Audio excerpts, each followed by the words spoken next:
ফুল সিলে বুড়ো আবার আসবে তেরে। Fluorine chlorine bromine iodine astatine, fluorine chlorine bromine iodine astatine, fluorine chlorine bromine iodine astatine, hydrogen lithium sodium potassium rubidium caesium francium. হেলিনাকে Ruby সাজাবে ফুলে, হেলিনাকে রুবি সাজাবে ফুলে, হেলিনাকে রুবি সাজাবে ফুলে, হেলিনাকে hydrogen lithium sodium potassium rubidium caesium francium.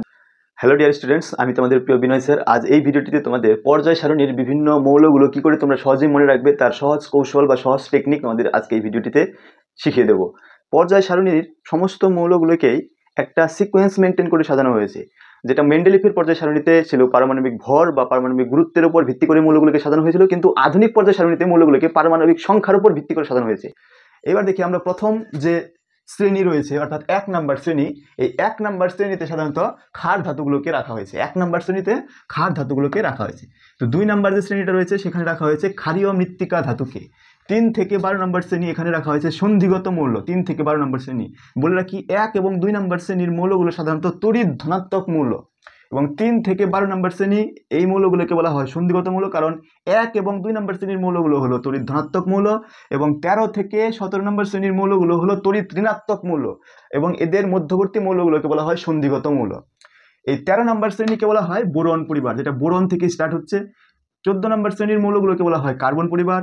15 নম্বর শ্রেণীর মৌলগুলোকে বলা হয় নিক্টোজেন মৌল। 16 নম্বর শ্রেণীর মৌলকে বলা হয় চ্যালকোজেন মৌল। 17 নম্বর শ্রেণীর মৌলকে বলা হয় হ্যালোজেন মৌল, এবং 18 নম্বর শ্রেণীর মৌলকে বলা হয় নিষ্ক্রিয় মৌল বা নোবেল গ্যাস। এছাড়া এদের অনেক নামে ডাকা হয় অভিজাত মৌল। এবার আমরা দেখবো যে 1 নম্বর শ্রেণীর মৌলগুলোকে কিভাবে সহজেই আমরা মনে রাখবো। দেখো, 1 নম্বর শ্রেণীতে কি কি রয়েছে? Hydrogen, lithium, sodium, potassium, rubidium, caesium এবং ফ্রান্সিয়াম। তো এই 1 নম্বর শ্রেণীর মৌলগুলোকে মনে রাখার জন্য তোমরা একটা সুন্দর ছোট্ট ট্রিক্স মনে রাখবে, যে হেলিনাকে রুবি সাজাবে ফুলে, হেলিনাকে রুবি সাজাবে ফুলে। হেলিনাকে helium, lithium, sodium, potassium, rubidium, caesium, francium. হেলিনাকে রুবি সাজাবে ফুলে। তাহলে 1 নম্বর শ্রেণীর মৌলগুলো তোমরা বুঝে গেলে যে এই সূত্রের মাধ্যমে তোমরা কিন্তু সহজে এটাকে মনে রাখতে পারবে। তো 1 নম্বর শ্রেণীর মৌলগুলোকে আমরা কি বললাম? ক্ষার ধাতু। 1 নম্বর শ্রেণীর মৌলগুলোকে বলা হয় ক্ষার ধাতু। শুধুমাত্র হাইড্রোজেনের কিন্তু একটু এক্সেপশনাল কেস আছে, যার কারণে কিন্তু হাইড্রোজেনকে বলা হয় দুষ্টু মৌল। তারপর 2 নাম্বার রয়েছে, 2 নম্বরে যে মৌলগুলো সেগুলোকে বলা হয় ক্ষারীয় মৃত্তিকা মৌল। তো এটা মনে রাখার জন্য তোমরা যে ফর্মুলাটা মনে রাখবে সেটা হলো বেটা মাঙ্গে কার স্কুটার বাপ রাজি। বেটা মানে বেটা অর্থাৎ বেরিলিয়াম, ম্যাগনেসিয়াম, ক্যালসিয়াম, স্কন্ডিয়াম, বেরিয়াম এবং রেডিয়াম। বেটা মাঙ্গে কার স্কুটার বাপ রাজি, এই ফর্মুলা দিয়ে তোমরা কিন্তু সেকেন্ড শ্রেণী যেটা রয়েছে, দ্বিতীয় শ্রেণী, এবং এই দ্বিতীয় শ্রেণীর মৌলগুলোকে তোমরা সহজেই মনে রাখতে পারবে, এবং এই শ্রেণীর মৌলগুলোকে বলা হয় ক্ষারীয় মৃত্তিকা ধাতু। 3 থেকে 12 নম্বর শ্রেণীর মৌলগুলোকে বলা হয় সন্ধিগত মৌল। তো এই মৌলগুলো মনে রাখার ট্রিক্স তোমাদের পরে দেবো, কারণ এটা তোমাদের মাধ্যমিক লেভেলের জন্য অতটা গুরুত্বপূর্ণ নয়। তো তোমরা মেনলি 1, 2, 13, 14, 15, 16, 17, 18 এই মৌলগুলোকে মনে রাখবে। 13 নম্বর শ্রেণীর মৌলগুলোকে বলা হয় বোরন পরিবার। তো এই শ্রেণীর মৌলগুলোকে সহজেই মনে রাখার জন্য তোমরা যে ছন্দটা মনে রাখবে সেটা হলো বউ আমার গেল ইন্ডিয়াতে থাকতে, বউ আমার গেল ইন্ডিয়াতে থাকতে। Boron, aluminium, gallium, indium, thallium. Boron, aluminium, gallium, indium, thallium. Next যে 14 নম্বর শ্রেণীটা রয়েছে তার মৌলগুলোকে বলা হয় কার্বন পরিবার। তো এখানকার মৌলগুলোকে মনে রাখার জন্য তোমরা যে ট্রিক্সটা মনে রাখবে সেটা হলো কলা ছিঁড়লে জার্মানির সোনা পাবে, কলা ছিঁড়লে জার্মানির সোনা পাবে। সিতে কার্বন, ছিঁড়লে এসআই সিলিকন, জার্মানির জেই জার্মেনিয়াম, এসএন, এসএন হচ্ছে টিন সোনা যেটা বলা হলো, এবং পিবি অর্থাৎ লেড সীসা। তো কলা ছিঁড়লে জার্মানির সোনা পাবে, কার্বন, সিলিকন, জার্মেনিয়াম, টিন, সীসা। নেক্সট 15 নম্বর শ্রেণী যেটাকে বলা হয় নিক্টোজেন মৌল, nitrogen, phosphorus, arsenic, SB antimony এবং বিআই বিসমাথ। তো এটাকে মনে রাখার জন্য তোমরা যে ট্রিক্সটা মনে রাখবে বা যে ফর্মুলাটা মনে রাখবে সেটা হলো নারকেল পেয়ারা আছে সাহেবের বিমানে, নারকেল পেয়ারা আছে সাহেবের বিমানে, নারকেল পেয়ারা আছে সাহেবের বিমানে। Nitrogen, phosphorus, arsenic, SB antimony এবং বিসমাথ, বিআই বিসমাথ। নারকেল পেয়ারা আছে সাহেবের বিমানে, নারকেল পেয়ারা আছে সাহেবের বিমানে। Nitrogen, phosphorus, arsenic, antimony, bismuth. তো এরপর তোমাদের জন্য যে 16 নম্বর শ্রেণীটা রয়েছে সেটাকে বলা হয় চ্যালকোজেন মৌল। 16 নম্বর শ্রেণীর মৌলগুলোকে বলা হয় চ্যালকোজেন মৌল, যেটা অক্সিজেন থেকে শুরু হচ্ছে। ওরা সবাই শেষ নেহার টেবিলে পড়বে, ওরা সবাই শেষ নেহার টেবিলে পড়বে, ওরা সবাই শেষ নেহার টেবিলে পড়বে। অক্সিজেন, সালফার, সেলেনিয়াম, টেলোরিয়াম এবং পোলোনিয়াম। ওরা সবাই শেষ নেহার টেবিলে পড়বে। তো এইভাবে কিন্তু তোমরা সহজেই এটাকে মনে রাখতে পারো। তো এগুলোকে লিখে রাখবে যাতে তোমাদের পরবর্তীতে সমস্যা না হয়। 17 নম্বর শ্রেণীর মৌলগুলোকে বলা হয় হ্যালোজেন মৌল, এবং এই হ্যালোজেন মৌল প্রত্যেকের এমনিতেই মনে থাকে। এটাকে মনে রাখার জন্য নতুন করে কোনো সূত্র অ্যাপ্লাই করার কোনো প্রয়োজন নেই, যে fluorine chlorine bromine iodine astatine, fluorine chlorine bromine iodine astatine. তারপর যদি তোমাদের মনে না থাকে তাহলে তোমরা এই সূত্রটা অ্যাপ্লাই করতে পারো বা এই সূত্রটা মনে রাখতে পারো। ফুল ছিঁড়লে বুড়ো আবার আসবে তেরে, ফুল ছিঁড়লে বুড়ো আবার আসবে তেরে, ফুল ছিঁড়লে বুড়ো আবার আসবে তেরে। Fluorine chlorine bromine iodine astatine, fluorine chlorine bromine iodine astatine, fluorine chlorine bromine iodine astatine. ফুল ছিঁড়লে বুড়ো আবার আসবে তেরে, ফুল ছিঁড়লে বুড়ো আবার আসবে তেরে, fluorine chlorine bromine iodine astatine. তো এই সূত্র দিয়ে কিন্তু তোমরা এই হ্যালোজেন মৌলগুলোকে মনে রাখবে। এবং এখানে কিন্তু পরীক্ষায় একটা গুরুত্বপূর্ণ প্রশ্ন দেয় যে হ্যালোজেন মৌলগুলোকে কিভাবে সাজানো হয়েছে তড়িৎ ঋণাত্মকতা অনুযায়ী এবং তড়িৎ ধনাত্মকতা অনুযায়ী, এভাবে কিন্তু সাজাতে দেবে এবং বলবে যে কোন গ্রুপের বা কোন শ্রেণীর মৌলগুলোর মধ্যে কঠিন তরল গ্যাসীয় সমস্ত মৌলই পাওয়া যায়। তাহলে কিন্তু সেটা হবে এই 17 নম্বর শ্রেণী। কারণ দেখো 17 নম্বর শ্রেণীর প্রথম যে দুটো মৌল দেখতে পাচ্ছ গ্যাসীয় মৌল, ফ্লোরিন ক্লোরিন হচ্ছে গ্যাসীয় মৌল, ব্রোমিন তরল অধাতু, এবং আয়োডিন এবং অ্যাস্টাটিন হলো কঠিন। তাহলে এখানে বুঝতে পারছো যে এই হ্যালোজেন মৌলগুলোর মধ্যে আমরা কঠিন তরল গ্যাসীয় তিনটে মৌলই আমরা পাচ্ছি।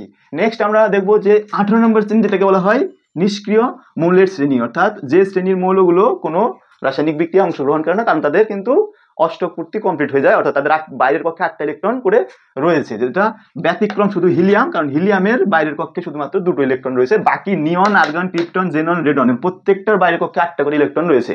এবং এদের কাছাকাছি যে সমস্ত মৌলগুলো রয়েছে তারা সর্বদা কিন্তু তাদের নিকটতম নিষ্ক্রিয় মৌলের ইলেকট্রন বিন্যাস লাভের চেষ্টা করবে এবং তারা পরস্পর সমযোজী কিংবা তড়িৎযোজী বন্ধন দ্বারা আবদ্ধ হয়ে যৌগ গঠন করবে।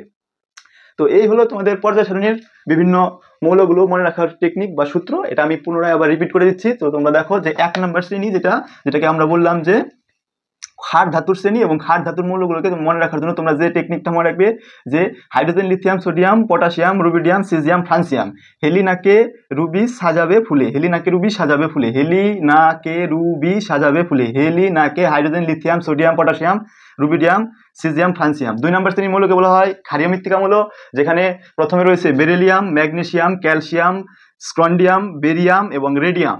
তো এটাকে মনে রাখার জন্য তোমরা যে ফর্মুলাটা অ্যাপ্লাই করবে সেটা হলো বেটা মাঙ্গে কার স্কুটার বাপ রাজি, বেটা মাঙ্গে কার স্কুটার বাপ রাজি, বেটা মাঙ্গে কার স্কুটার বাপ রাজি। 13 নম্বর শ্রেণীর মৌলকে বলা হয় বোরন পরিবার। এটাকে মনে রাখার জন্য তোমরা যে ফর্মুলাটা অ্যাপ্লাই করবে সেটা হলো বউ আমার গেল ইন্ডিয়াতে থাকতে, boron aluminium gallium indium thallium.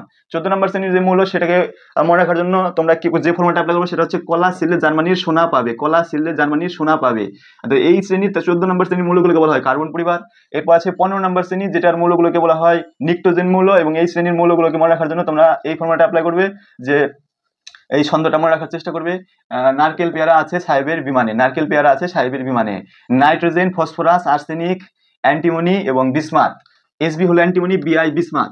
16 নম্বর শ্রেণীর মৌলকে বলা হয় স্যালকোজেন মৌল, এবং এই শ্রেণীর মৌলগুলো মনে রাখার জন্য বলবো ওরা সবাই শেষ নেহার টেবিলে পড়ে।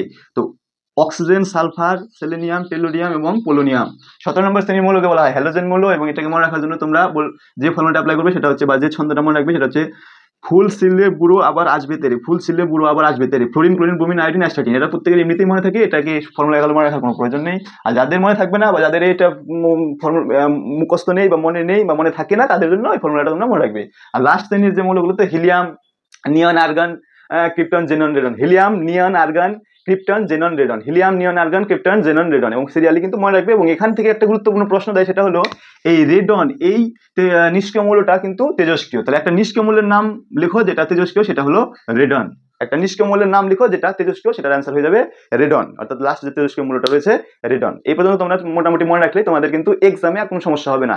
এবার এক্সামে যে প্রশ্নগুলো দেয় সেটা তোমরা একটু মনোযোগ সহকারে শুনো, যে এক্সামে এই ধরনের বা এই টাইপের প্রশ্নগুলো দিয়ে দেয়। দেখো হ্যালোজেন মৌলের যে শ্রেণীটা যে fluorine chlorine bromine iodine astatine, এই মৌলগুলোকে এলোমেলো ভাবে তোমাদের দিয়ে দেবে, বলবে এবার তড়িৎ ঋণাত্মকতা অনুযায়ী সাজাও। তড়িৎ ঋণাত্মকতা অনুযায়ী যদি সাজাতে হয় তাহলে তোমাদের জানতে হবে যে উপর থেকে যদি নিচে যাওয়া হয়, কোথাও কোনো শ্রেণী বরাবর তো উপর থেকে নিচে নামা হয়, তাহলে তড়িৎ ঋণাত্মকতা কি হয়? হ্রাস পায়। তড়িৎ ঋণাত্মকতা হ্রাস পায়। সব থেকে তড়িৎ ধনাত্মক মৌল সবার উপরে রয়েছে, সেটা ফ্লোরিন, তোমরা প্রত্যেকে জানো। এবার উপর থেকে যখন নিচে যাওয়া যাবে তখন তড়িৎ ঋণাত্মকতা কিন্তু হ্রাস পাবে।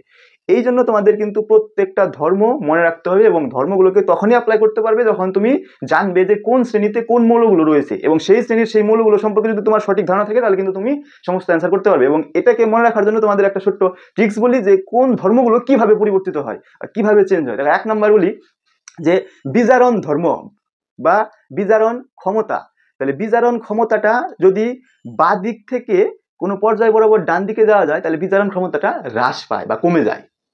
আর পারমাণবিক ব্যাসার্ধটাও কি হয়, যদি বাঁ দিক থেকে কোনো পর্যায় বরাবর ডান দিকে যাওয়া যায় তাহলে হ্রাস পায়। তাহলে শ্রেণী বরাবর কি হবে, উল্টা বৃদ্ধি পাবে। একই রকম ভাবে অধাতব ধর্ম, জারণ ক্ষমতা এবং তড়িৎ ঋণাত্মকতা, এই তিনটা রাশির মান বাঁ দিক থেকে যদি ডান দিকে যাওয়া যায় তাহলে কিন্তু বৃদ্ধি পায়। অর্থাৎ কোনো পর্যায় বরাবর যদি বাঁ দিক থেকে ডান দিকে যাওয়া যায় তাহলে অধাতব ধর্ম, জারণ ক্ষমতা এবং তড়িৎ ঋণাত্মকতা বৃদ্ধি পায়। অধাতব ধর্ম, জারণ ক্ষমতা, তড়িৎ ঋণাত্মকতা, অধাতব ধর্ম, জারণ ক্ষমতা, তড়িৎ ঋণাত্মকতা বাঁ দিক থেকে ডান দিকে গেলে বৃদ্ধি পাবে, উপর থেকে নিচে গেলে হ্রাস পাবে। বিজারণ ক্ষমতা এবং পরমাণুর ব্যাসার্ধ, বিজারণ ক্ষমতা এবং পারমাণবিক ব্যাসার্ধ বাঁ দিক থেকে ডান দিকে গেলে হ্রাস পায় এবং উপর থেকে নিচে গেলে বৃদ্ধি পায়। ব্যাস, এই কটা তোমরা মনে রাখবে এবং এক্সাম্পল তোমাদের প্রচুর প্র্যাকটিস করতে হবে। যত বেশি প্র্যাকটিস করবে তোমরা পরীক্ষাতে তত ভালো অ্যাকিউরেসি সহকারে সেটাকে অ্যান্সার করে আসতে পারবে এবং তোমাদের কিন্তু ভুল হওয়ার সম্ভাবনা অনেক কমে যাবে। আর কেমিস্ট্রি পার্টটা না অনেকটা হিউজ সিলেবাস। কেমিস্ট্রি পার্টের মধ্যে তোমাদের প্রচুর প্র্যাকটিস দরকার, কারণ এখানে বিভিন্ন টাইপের প্রশ্ন থাকে এবং এই বিভিন্ন টাইপের প্রশ্নগুলো তোমরা তখনই সঠিকভাবে অ্যান্সার করতে পারবে যখন তুমি প্রচুর প্র্যাকটিস করবে, তখন তোমার ধারণাটা পুরোপুরি ক্লিয়ার হবে।